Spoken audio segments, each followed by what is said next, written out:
Merci de nous rejoindre sur le plateau de Sans aucun doute. Nous parlons de disparition. Mon invité Isabelle de Botton, Michel et Françoise Wagon, les parents de la petite Marion, Marie-Josée Andujard, la mère de Tatiana qu'elle recherche. Roger-Marc Moreau, vous êtes détective privé. Dans quelques instants, nous parlerons des enquêtes, du rôle de la police. Et maître Didier Bergès. Didier, j'aimerais démarrer avec vous. Tout à l'heure, on l'a vu avec le cas de Marie-Josée Andujard, l'enquête s'est arrêtée. Alors, comment ça se passe? Au bout de combien de temps une enquête peut-elle s'arrêter? En principe, d'abord, le premier principe, c'est la loi de 95 qui fixe le cadre d'intervention des services de police. Toute personne qui disparaît, dès lors que la disparition est soit suspecte, soit inquiétante, doit donner lieu à des recherches. Alors, il y a un fichier des personnes recherchées qui est immédiatement diffusé à l'ensemble de la police nationale. Et il y a une véritable obligation de recherche, dirais-je, très active pendant 1 an. Car c'est vrai qu'au bout d'1 an, l'administration policière, sous le contrôle du procureur de la République, délivre ce qu'on appelle un certificat de vaine recherche. Si on ne retrouve pas la personne, si on n'a ni la preuve de son décès, ni du fait qu'elle vit quelque part, donc on dit de ce certificat. La loi est très précise, elle dit que néanmoins les recherches doivent continuer.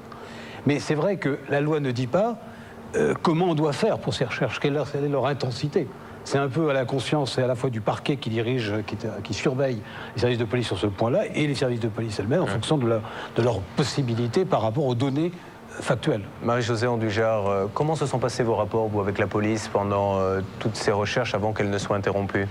Bien, ça s'est passé en 2 parties. Bon, les 6 premiers mois, ça a été quand même bien parce que c'est vrai que le commandant de la gendarmerie du village où nous habitons était extrêmement sympathique et nous tenait au courant, et le juge d'instruction aussi. Puis au bout de 6 mois, je ne sais pas, il s'est passé quelque chose que je ne comprends toujours pas. Donc il y a eu un changement de situation, un retournement. Donc ça s'est retourné contre nous. En fait, donc comme les recherches concernant Tatiana n'aboutissaient pas, donc on s'est mis un petit peu à nous soupçonner, entre guillemets. Bon, c'est une chose que je conçois très bien, hein. C'est vrai qu'il y a des parents, malheureusement, qui sont capables du pire avec leurs enfants. Mais au bout de 6 mois, c'est très difficile de... Excusez-moi, mais ces soupçons, on vous les a fait comprendre, on vous les a fait sentir comment? Non, non, on nous a donc convoqués et on nous a dit, bon, il y a quelque chose de louche dans votre histoire, vous mentez, où est-ce que vous étiez quand Tatiana a disparu, qu'est-ce que vous faisiez, est-ce que vous avez rencontré des gens, en fait, en quelque sorte, un alibi. Mais 6 mois après? Oui, 6 mois après. Donc c'est très difficile à admettre parce que le premier mois de la disparition, donc le premier mois, lorsqu'on vous demande est-ce que vous avez reçu quelqu'un ou à quelle heure sont arrivés vos amis, à quelle heure ils sont partis, vous vous en souvenez. Mais 6 mois après. Moi, je ne m'en souvenais pas. Je me souviens des choses qui concernent Tatiana, parce que ça, je ne les oublierai jamais. Mais je ne me souvenais pas à quelle heure étaient partis nos amis ou à quelle heure ils étaient arrivés. Et là, c'était vraiment très difficile à vivre. Et là, donc, ça, les rapports se sont un petit peu... Lieutenant-colonel Lucas, sans être précis sur cette affaire, que vous ne connaissez peut-être pas bien, mais en règle générale, c'est ce qui se fait quand il arrive un moment où on n'a plus rien, plus de pistes, on essaie de creuser vers les parents, on y revient? Non, mais ce n'est pas un systématisme. Vous savez qu'une enquête judiciaire, se déroule de différentes manières. Chaque cas est différent, mais généralement, il est bien évident que l'on s'intéresse à l'environnement familial, relationnel, professionnel, et on exploite toutes les pistes dont nous disposons pour justement... Est-ce que vous tenez au courant les familles ou est-ce que vous êtes tenu au secret et pour l'intérêt de l'enquête, vous ne devez rien dire? Écoutez... Ce que nous préconisons à nos enquêteurs, c'est de maintenir le contact avec les familles. C'est très important. C'était le cas dans le cas de la petite Marion? C'est toujours le cas. Vous êtes au courant, heure par heure, de ce qui se passe? On est au courant heure par heure, mais disons qu'il faut, par semaine, on fait un genre de petit rapport. Vous avez été tenu au courant, vous également, aussi précisément, durant toute l'enquête? Oui. Les 6 premiers mois, beaucoup, après un petit peu moins, mais oui, quand même dans l'ensemble. Donc aujourd'hui, vous avez décidé de vous adresser à un détective. Oui. Vous en avez en face de vous, Roger-Marc Moreau, vous êtes détective privé. Oui. Est-ce que le détective aborde de la même façon que le gendarme, le policier en règle générale, l'enquête? Est-ce que vous croyez que c'est un bien qu'il y ait des détectives privés qui s'occupent de ça alors que la gendarmerie est faite pour ça aussi? Tout d'abord, les détectives agents de recherche sont compétents dans un domaine un petit peu différent. Il va intervenir lorsqu'il n'y a pas de présomption de crime ou d'accident. C'est-à-dire dans la majorité des cas de disparition, finalement, en France, lorsque la disparition est présumée être volontaire.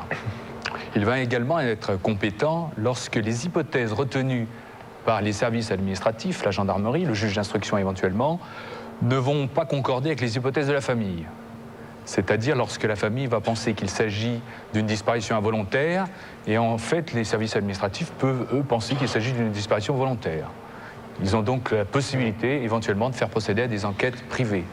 Et puis enfin, les détectives agents de recherche sont compétents lorsque les disparitions ont lieu à l'étranger.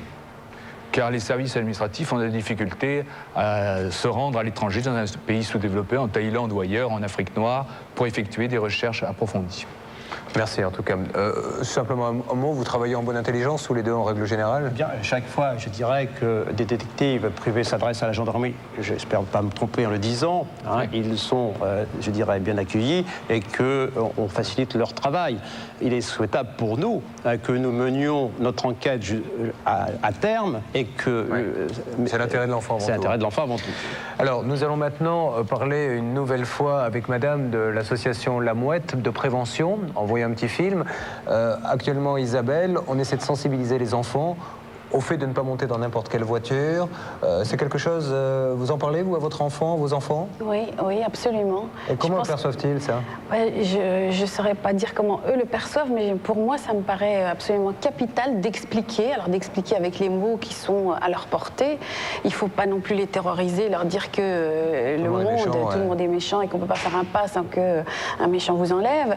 Mais c'est vrai que c'est important de leur dire, de les prévenir tant qu'on peut. Je pense que c'est la moindre des choses et de les considérer comme des personnes à part entière qui peuvent comprendre énormément de choses et que c'est pas des petits, c'est pas parce qu'ils sont petits qu'ils comprennent pas, ils comprennent comme ils peuvent mais ils comprennent.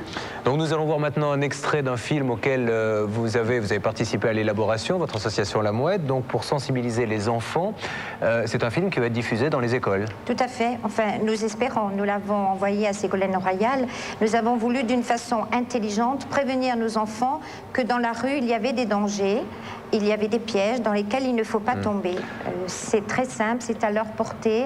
Comme dit madame, les enfants savent très bien capter le message. Ça nous paraît important que les enfants soient prévenus de façon à ce qu'ils puissent agir intelligemment si un problème arrive dans la rue. Alors on va le regarder parce que ce qui m'a surpris, on en discutera après, c'est qu'on peut s'attendre quand il s'agit d'un film pour enfants, de choses, style de dessin animé. Et là vous allez quand même directement dans le vif du sujet. On regarde les images, quelques images ensemble.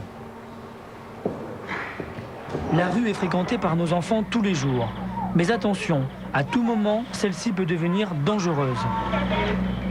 Pour dire stop aux enlèvements, ce film confronte les enfants à des situations à risque. Je suis le médecin de l'école, je vais faire passer la visite. Tiens, monte, ça ira plus vite.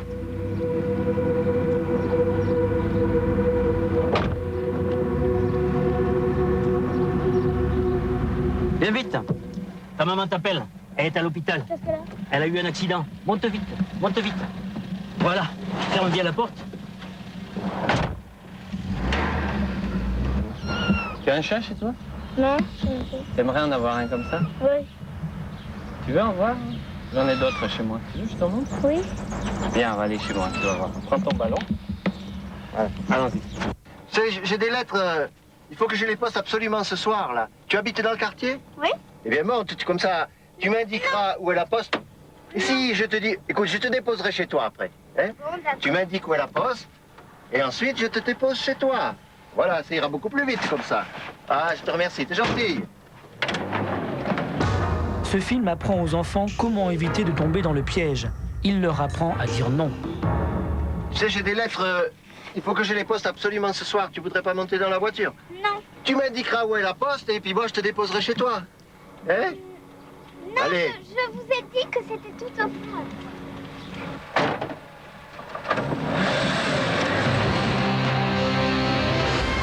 Comme je le disais tout à l'heure, madame, donc c'est vraiment des images, c'est des situations réelles. Vous n'avez pas peur que quelque part se crée une psychose, que l'enfant se mette à avoir peur de tout le monde?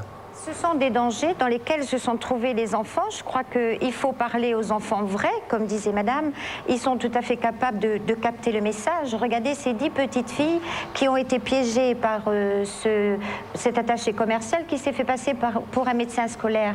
Si on leur avait dit, si les parents leur parlaient en disant... Tu peux un jour rencontrer un adulte qui te demande un renseignement, ne rentre pas, tu connais pas. Je pense que ces 10 petites filles seraient encore intactes. Madame, derrière vous, notre psy ce soir, c'est Monsieur Delaroche. Vous êtes pédopsychiatre, donc vous connaissez bien le problème des enfants. Comment, parce que maintenant, je suppose qu'avec ce qu'on vient de dire et ce qu'on vient de voir, beaucoup de mères de famille seront tentées peut-être dès demain de parler à leurs enfants. Quel est le discours adopté dans ces cas-là? Un discours très simple. Je crois qu'il faut que plus les parents parlent avec les enfants, plus les enfants sont en confiance et plus ils signalent aux parents les dangers qui courent. Et je crois qu'il faut éviter une espèce de saturation par obsessionnelle en disant il faut se méfier de tout le monde. Et je crois que ce qui compte par contre beaucoup, c'est le dialogue des parents avec les enfants. Et quand il y a un bon dialogue, ensuite, effectivement... Il y a une méthode particulière pour leur dire non, il faut leur dire comme ça a été dit dans le film. Il faut leur dire simplement les choses, ne pas leur passer trop de films, parce que quelquefois à l'école, ils en ont assez. On leur passe quelquefois beaucoup de films. Je crois que ce qui est important, c'est qu'effectivement, leur dire les choses, mais il faut que la communication passe bien. Et ça, c'est un problème extrêmement important, on le verra pour le reste.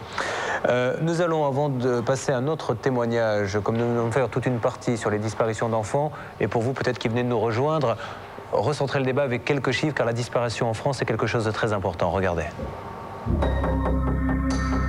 Durant l'année 1995, 2295 disparitions d'adultes ont été signalées à la police et à la gendarmerie. Cette même année, 30 319 mineurs ont fugué. 68% des adolescents fugueurs sont retrouvés dans les 24 à 48 heures qui suivent leur disparition. Plus généralement, 91% des personnes disparues sont retrouvées dans les 15 jours.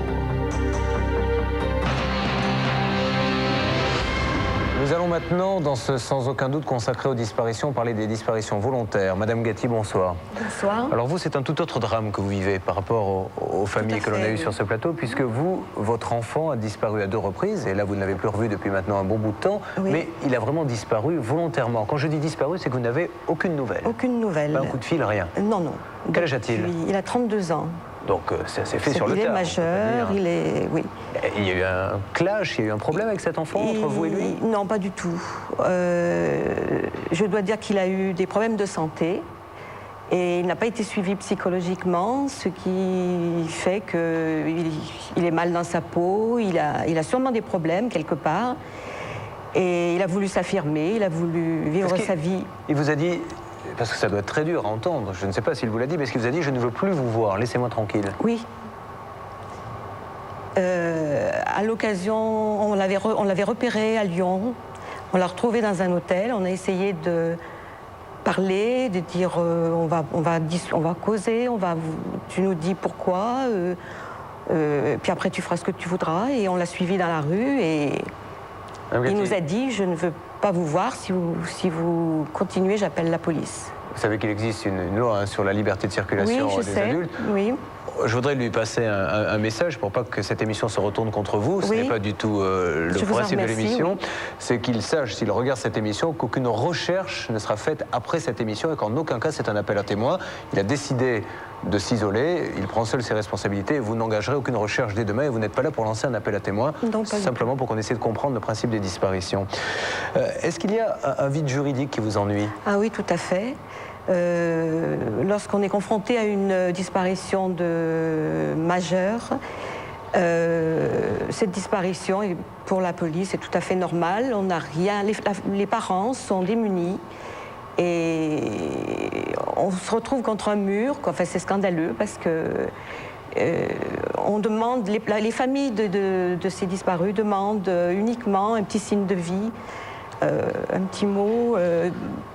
Même si ce n'est pas directement, par l'intermédiaire d'une association, par l'intermédiaire, pourquoi pas de la police, créer un système qui ferait que...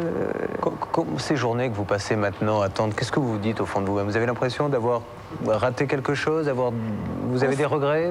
On se culpabilise beaucoup et puis pour le moment, moi je suis persuadée que mon fils est vraiment... dans l'ennui et je me demande même s'il est vivant. Et c'est une question que je me pose tous les jours. Un mot peut-être de notre pédopsychiatre sur ce point, bien que vous ne connaissiez pas ce cas précisément. Ça arrive souvent, c'est des choses que vous voyez, vous, les psys, des gens comme ça qui refusent sans raison apparente de leur quotidien, leur famille? Oui, c'est-à-dire que nous ne dirons pas que c'est sans raison. C'est qu'il y a des raisons quelquefois, mais qui ne peuvent pas être dites. Et c'est le problème de l'échec de la parole. Madame l'a bien dit, elle voudrait savoir. Et de son côté, le fils ne peut pas lui dire. Donc il y a un échec de la communication. Alors c'est un équivalent, évidemment, c'est comme un suicide social, en quelque sorte, de refuser comme ça tout toute une vie antérieure, mais c'est quand même mieux que le suicide. Alors madame, encore une fois, on le répète, vous n'êtes pas là pour le rechercher, Non. vous n'êtes pas là pour faire un appel à Pas du témoins, tout. mais vous avez peut-être envie de lui dire quelque chose si jamais il regarde cette émission. Je voudrais dire surtout à toutes les personnes qui disparaissent, qui sont majeures, que quelque part, bon, il y a une famille, il y a des parents, il y a une famille, pour la plupart, qui sont là, qui les attendent, et puis on voudrait juste un petit signe de vie, puis on leur dit qu'on les aime. Et on est persuadé qu'ils... Enfin, en ce qui concerne mon fils, je suis persuadée qu'il pense beaucoup à nous. Et un petit signe. D'accord. Par n'importe quel moyen. C'est tout ce qu'on demande. Merci Madame Gatti en tout cas pour votre courage. Nous allons maintenant nous rendre par le biais de ce reportage au STRJD. C'est le centre des fichiers de la gendarmerie où sont enregistrées toutes les affaires, crimes et délits, mais aussi disparitions qui sont signalées à la gendarmerie. C'est là que tout se passe en fait. C'est un reportage pour sans aucun doute de Bruno Evenou. Arrivée d'un message au service technique de recherche judiciaire de la gendarmerie. C'est le message d'une personne disparue sur Toulon. On le transmet au fichier des personnes à rechercher pour qu'il soit transmis ensuite à toute la France au niveau gendarmerie nationale et au niveau police nationale. Nous sommes au fort de Rosny, en région parisienne. Le CTRJD, c'est le centre névralgique des services d'enquête de la gendarmerie. Crimes, délits, meurtres et disparitions, toutes les informations concernant une affaire arrivent ici. Ces informations sont classées et mises à disposition des enquêteurs, gendarmes et policiers dans tout le pays. Chaque jour, une vingtaine de disparitions sont signalées. 60-70% des personnes se retrouvent dans les 48 heures. Et en grosso modo, 95% dans les 6 mois. Beaucoup de ces disparus reviennent simplement chez eux. D'autres sont identifiés par hasard à l'occasion de contrôles routiers. Mais certains ne souhaitent pas être retrouvés par leurs proches. Et si cette personne n'est pas recherchée, nous n'avons rien au fichier. Nous ne les recherchons que si un proche demande à ce qu'elle soit recherchée. Mais si la personne disparue, disons volontairement, ne souhaite pas communiquer son adresse, elle ne sera pas communiquée. C'est le principe de la liberté d'aller et venir. L'informatique permet de comparer les éléments d'une disparition avec des affaires plus anciennes. Ici, une voiture aperçue là où la jeune femme a disparu. On peut trouver des affaires similaires, notamment dans les mœurs, avec ce type de véhicule. Alors, on va interroger directement la base des affaires. Donc là, aujourd'hui, nous avons 50 000 affaires de mœurs. On va les rechercher ensuite, indépendamment de la première question, toutes les affaires où on trouve un véhicule 306 gris. Et on va recouper les affaires de mœurs avec les véhicules 306 gris. Donc on aura 6 affaires sélectionnées. Une de ces affaires, justement, concerne un homme ayant déjà été impliqué dans un enlèvement avec viol. Reste à identifier le suspect. Il vous arrive d'avoir des portraits robots, donc établis de mémoire, qui sont très précis? Oui. Même si le suspect n'a été vu qu'une seule fois, rapidement? Oui, parce que vous avez des gens qui ont une excellente mémoire visuelle. Le STRJD dispose d'un fichier sur toutes les personnes ayant commis un crime ou un délit. Mœurs, caractéristiques physiques et empreintes digitales, tout est stocké sur informatique. Une empreinte digitale trouvée sur la voiture de la jeune femme disparue près de Toulon pourrait conduire les enquêteurs à un suspect, peut-être au propriétaire de la 306. Ici, le gendarme examine l'empreinte et relève une vingtaine de détails. En quelques secondes, l'ordinateur retrouve automatiquement une empreinte similaire qu'il a en mémoire. Alors là, nous avons la trace que j'ai rentrée ce matin et que j'ai réussi à identifier. Alors justement, le mois dernier, grâce à ces traces, nous avons réussi à identifier 90 personnes. Une des tâches les plus délicates des enquêteurs, l'identification de cadavres. Cadavres qui peuvent être ceux de personnes disparues depuis longtemps. Tout type d'affaires confondues, les gendarmes retrouvent une vingtaine de personnes chaque jour. Isabelle, nous parlons donc des disparitions volontaires depuis quelques minutes. Ça ne doit pas être facile à admettre. Vous avez vu le témoignage de madame, que quelqu'un comme ça, un proche, décide de partir sans laisser de nouvelles? Oui, ça me touche beaucoup. Le désarroi de madame Gatti, évidemment, est extrêmement touchant.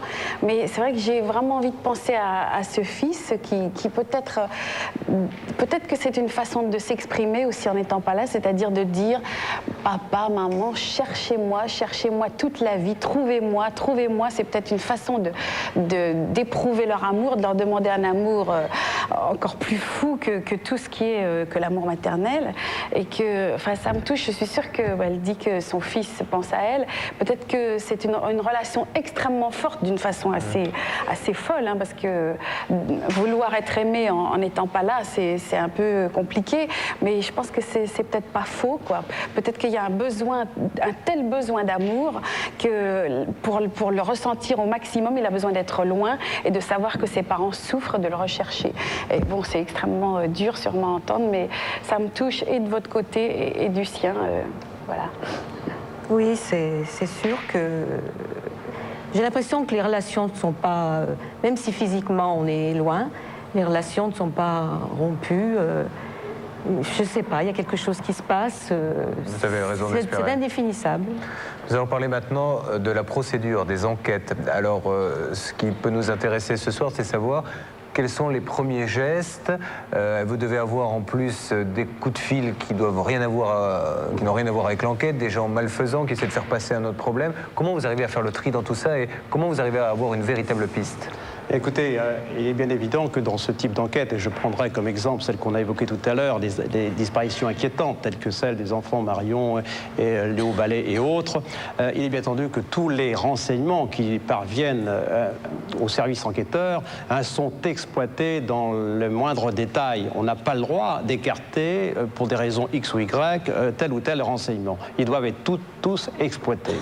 Alors c'est difficile de faire comment dire, un tri, comme vous le dites, mais on ne doit pas le... Vous avez des faux témoignages, des appels anonymes qui... Oui, mais bien sûr. Mais pourquoi les gens font ça ? Bien sûr, bien... Je dirais que peut-être que le psychiatre pourrait mieux répondre à ma place à ce sujet. Vous avez des personnes qui, effectivement, le fait d'entendre à la presse, de lire ou d'entendre à la radio ou à la télévision, eh bien, se manifestent, éprouvent le besoin de se manifester et de lancer des faux témoignages. Alors, parmi les pistes qui sont possibles, on en a parlé au téléphone, c'est souvent aussi, vous, détective, vous intervenez sur avis ou sur ordre, enfin, sur demande du créancier, parce qu'il y a certes la famille qui se retrouve seule et en plein désarroi, mais il y a aussi des créanciers et c'est souvent eux qui commanditent les détectives. Oui, c'est un autre cas de disparition. C'est le cas de disparition volontaire du débiteur qui va essayer de fuir son créancier et déménager sans laisser l'adresse. Donc les organismes financiers, les banques notamment, et les organismes de crédit vont nous mandater pour retrouver ce débiteur, essayer de recouvrer la créance. Ah bien, vous voyez, comme quoi des fois, en laissant de l'argent, on a peut-être plus de chances d'être retrouvé, malheureusement. Le vide juridique dont parlait Madame tout à l'heure, Didier, qu'en est-il exactement ? C'est pas un vide juridique. La loi peut vous sembler cruelle, maintenant il faut se mettre du côté de la personne. Je sais pas, on a eu des émissions avec des gens qui avaient toutes les raisons de fuir leur famille. Là, c'est manifestement pas le cas, mais il y a des gens qui ont été maltraités toute leur enfance. On peut très bien imaginer que devenus majeurs, ils prennent leur distance... ne serait-ce que pour oublier et pour faire le deuil de ces relations épouvantables qu'ils ont pu avoir pendant toute leur vie. Donc, la loi préserve cette liberté, cette intimité de l'individu. On a le droit de ne plus laisser de traces derrière soi. Alors, c'est vrai qu'on pourrait dire à ces gens qui décident de partir, de le faire de façon, dirais-je, un peu propre. D'abord, pas laisser de dette derrière soi, parce qu'effectivement, des gens qui ont les moyens vont vous mettre sur le travail, et donc on risque de se faire beaucoup plus facilement retrouver. Et ensuite, ça ne sert à rien d'inquiéter, c'est-à-dire disparaître sans dire que l'on s'en va, c'est faire une disparition qui va être interprétée comme étant éventuellement inquiétante. Je crois qu'on peut très bien aller voir la gendarmerie, dire « je disparais, donnez-moi le fameux certificat » dans lequel je dis que voilà où je m'en vais, je vous le dis à vous, gendarmerie, mais je ne veux pas qu'on communique mon adresse à qui que ce soit. Donc on peut le faire, mais je crois qu'il faut le faire sans affoler tout le monde et sans faire perdre son temps, et notamment les enquêteurs. Ça se fait pas partout. Mon fils, en l'occurrence, on ne lui a pas fait. Oui, mais vous savez, la loi, elle est récente. Et puis bon, c'est une émission comme celle-ci, l'occasion de dire aux candidats à la disparition, faites-le proprement. Ouais. Voilà. Nous allons parler de fugue dans quelques instants. J'aimerais que l'on revienne avec vous, les parents de la petite Marion. Encore une fois, c'est ce que je vous ai dit au téléphone. Nous ne sommes pas une émission où nous recherchons les gens, mais si cette émission, et je le souhaite de tout cœur, vous ne pouvez pas savoir à quel point, peut vous aider à avoir des nouvelles de Marion, à la retrouver, eh bien, ça sera tant mieux. J'en serai ravi, vous en doutez. Si vous avez un message à faire passer, quel qu'il soit, l'antenne est à vous.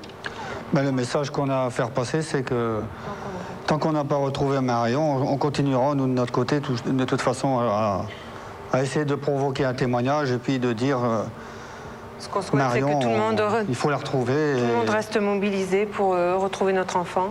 Aussi bien tous ceux qui se sont manifestés depuis le début, qui ont été touchés, et puis aussi au niveau de l'enquête, bien sûr. Est-ce que vous avez l'impression qu'au fur et à mesure qu'on avance dans le temps et qu'on s'éloigne de la disparition de Marion, la solidarité petit à petit commence à s'enliser, commence à faiblir, commence à mollir? J'ai pas l'impression, parce qu'on nous demande toujours des nouvelles, où est-ce que ça en est dans l'enquête, et comment ça se fait que ça n'aboutit pas. On a le sentiment d'avoir des enquêteurs motivés, mais nous, on n'est pas prêt de se démotiver, c'est le sentiment de tout le monde. Bien évidemment, si quelqu'un a la moindre nouvelle, quelle qu'elle soit, on contacte n'importe quelle gendarmerie. Hein. Non, il y a un numéro qui figure sur une affiche, c'est le 53 68 17 00.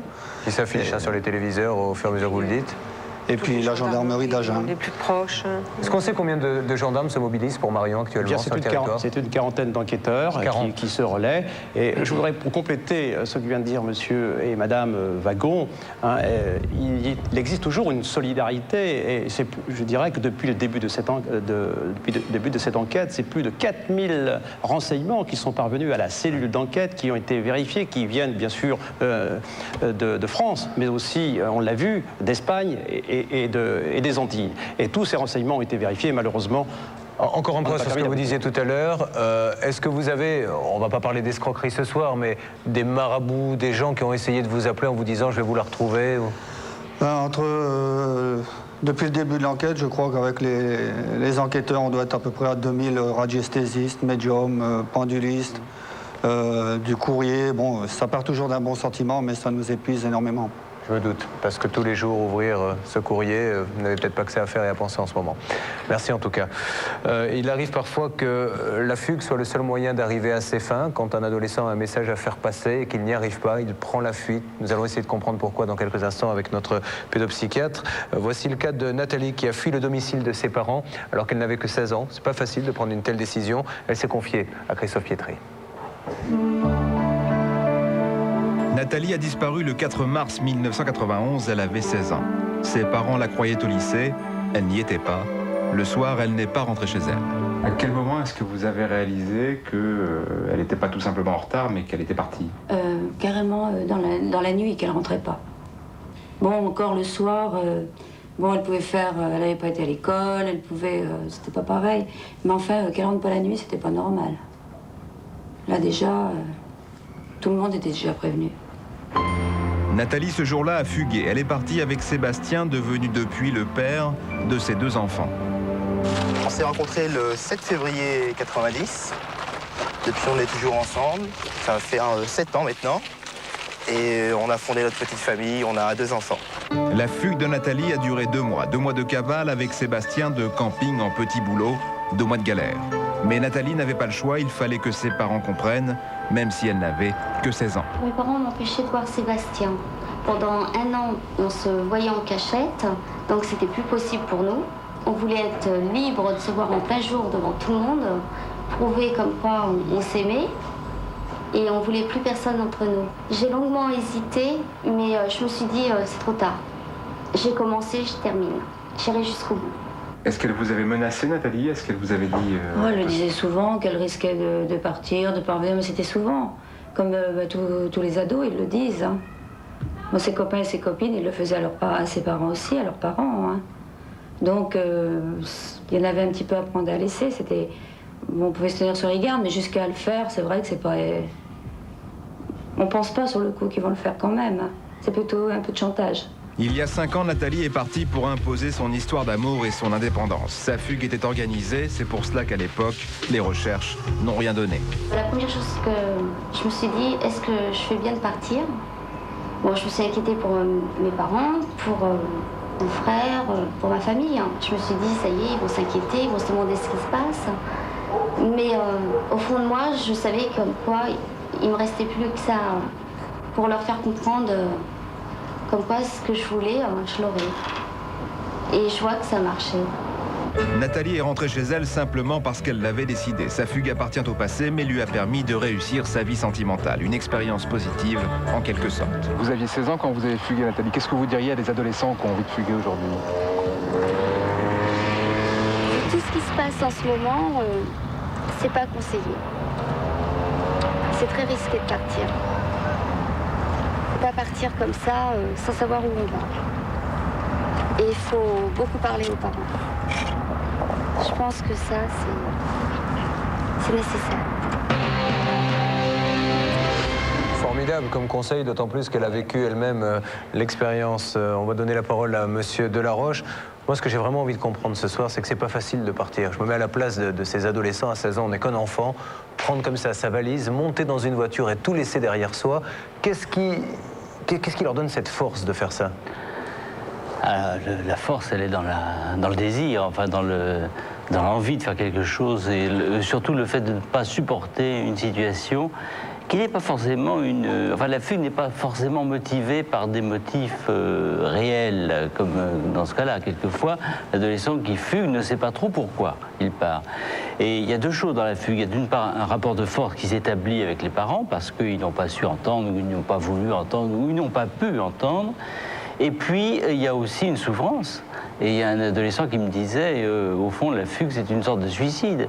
Et effectivement, le fait de tout laisser, c'est une sorte d'abandon de... Est-ce qu'on la sent venir, la fugue? Est-ce qu'il y a des signes qui peuvent dire, tiens, mon enfant est pas bien dans sa peau? Écoutez, les signes ne sont pas, comment dire en médecine, pathognomoniques. C'est-à-dire que vous n'avez pas rencontré un signe de future fugue, sauf quand il y a une menace. Mais alors là, je conseillerais aux parents de consulter, non pas pour forcément faire un traitement long, mais consulter pour avoir l'avis d'un tiers.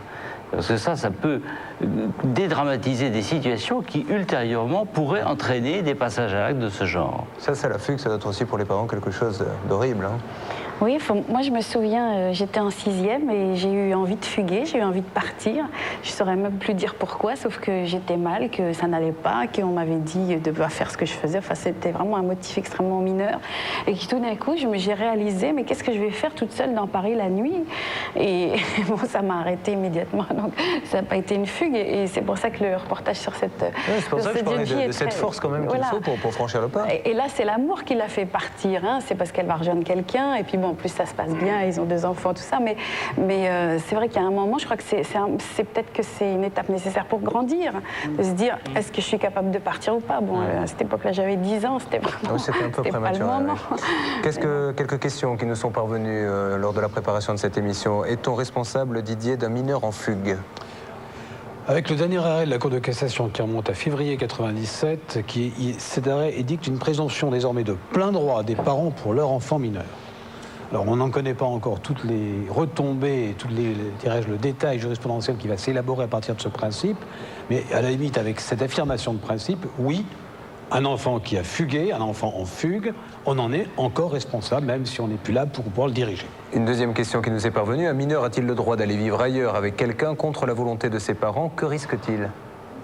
C'est complexe parce que, d'abord, vous savez que la majorité sexuelle est à 16 ans, puisque un adulte qui a des relations sexuelles avec un enfant de 16 ans ne peut plus être poursuivi pénalement. Par contre, les parents ont un devoir et un pouvoir de direction sur un enfant mineur, donc entre 16 et 18 ans, on peut très bien exiger de l'enfant qu'il reste à demeure. Ouais. Donc on peut théoriquement s'opposer à ce qu'il aille vivre avec quelqu'un d'autre, mais en même temps, lorsque l'enfant le fait, eh bien, la loi est très précise. Même l'adresse du mineur fugueur peut être cachée par les services de police aux parents. C'est le juge des enfants, juge des tutelles, qui va examiner le dossier et se dire est-ce qu'il est dans l'intérêt de l'enfant, oui ou non, que je communique son adresse. Avec nous ce soir, nous avons une association. Pardonnez-moi, monsieur, je vais reprendre mes notes. C'est monsieur Georges Genet, pardon, de l'association Disparition Espoir. Est-ce que vous avez un rôle différent dans votre association, tant aussi bien de l'aide aux recherches que de l'aide aux familles quand il s'agit d'une fugue, quand il s'agit d'une disparition volontaire? En fait, si vous voulez, retraçant la mission propre de Disparition Espoir, certes au niveau national, avec un certain nombre de relais sur l'ensemble du territoire, mais aussi déjà vers d'autres pays. Je pense à la Réunion, je pense à la Martinique, à la Guadeloupe, qui malheureusement connaissent aussi tous ces fléaux. Et là, quelle est la mission propre? Eh bien, bien naturellement, c'est d'aider les familles, les soutenir et les orienter, notamment... Comment on peut soutenir une famille quand, aussi bien, on l'a vu avec des cas aussi difficiles que la petite Marion, ou dans le cas d'une fugue, comment dans ces cas-là, qu'est-ce que vous leur dites? Moi, c'est... Alors, je crois qu'il faut d'abord appréhender la situation de disparition. Bien faire la différence. Si c'est une disparition qu'on peut qualifier de volontaire, vous avez souligné la fugue, qui peut être aussi, cette fois, marquée par l'inquiétude et la suspicion. Je crois qu'il faut savoir marquer la différence. Donc, c'est tout simplement au travers l'écoute par rapport à la situation de la disparition. Et à partir de là, eh bien, orienter la famille, notamment auprès de l'administration, police, gendarmerie. Les aider, ils sont un peu paniqués, peut-être. Ils sont naturellement paniqués par rapport à la situation de fait. Donc, les aider, les soutenir dans leur démarche. Et puis, tout naturellement, intervenir, cette fois également, auprès des administrations concernées, qu'il s'agisse de police, faire bouger un peu les choses, avoir des informations. Bien naturellement, et savoir où l'avancée des choses. Juste un point, c'est valable à la fois pour le détective et le lieutenant-colonel. En général, les premières pistes, quand une jeune fille ou un jeune garçon fugue, un ado, on sait, on a tout de suite quelques repères, on se doute de l'endroit où il va? Écoutez, ça nécessite que l'on connaisse bien son environnement familial pour justement détecter, sentir l'endroit où il peut se trouver. Donc c'est à nous de couvrir ces pistes de façon à les retrouver rapidement. D'ailleurs, les fugueurs, on l'a dit dans le reportage, on peut dire que dans les 48 heures, pour la majorité d'entre eux, sont découverts. D'accord. Oui, un dernier mot, et je vous donne la parole, monsieur, après. Allez-y. Nous allons essayer de reconstituer, en fait, ces faits et gestes des dernières semaines, voir quels sont les événements qui ont pu arriver dans sa vie. A-t-il fait une rencontre? A-t-il été approché par une secte? Y a-t-il un problème de drogue? Et ça va nous permettre d'évaluer un petit peu la situation, de savoir est-ce qu'il s'agit d'une disparition volontaire ou non, d'abord, et puis éventuellement nous donner des pistes pour essayer de le retrouver. Une question pédopsychiatre, et je vous donne la parole. Quand un adolescent est en fugue, qu'il donne un coup de fil parce qu'il panique un petit peu, quel est le discours que doivent avoir les parents dans ces cas-là? Et y compris quand il revient? Alors tout ça est marqué bien sûr du sentiment de culpabilité du côté des parents comme du côté de l'adolescent. Il faut bien tenir compte de tout ça. Il faut négocier une fois que l'adolescent est parti et en fait veut revenir. Et il faut donc négocier, écouter les uns et les autres et rétablir des conditions acceptables pour tout le monde. D'accord. Monsieur ? Par le biais de l'association Disparition Espoir, j'ai pu appréhender toute la gravité du phénomène et donc mesurer le vide juridique qui existait en la matière, parce qu'avant, il n'y avait absolument aucun cadre qui venait fixer une action de recherche, tant vis-à-vis des mineurs que des majeurs.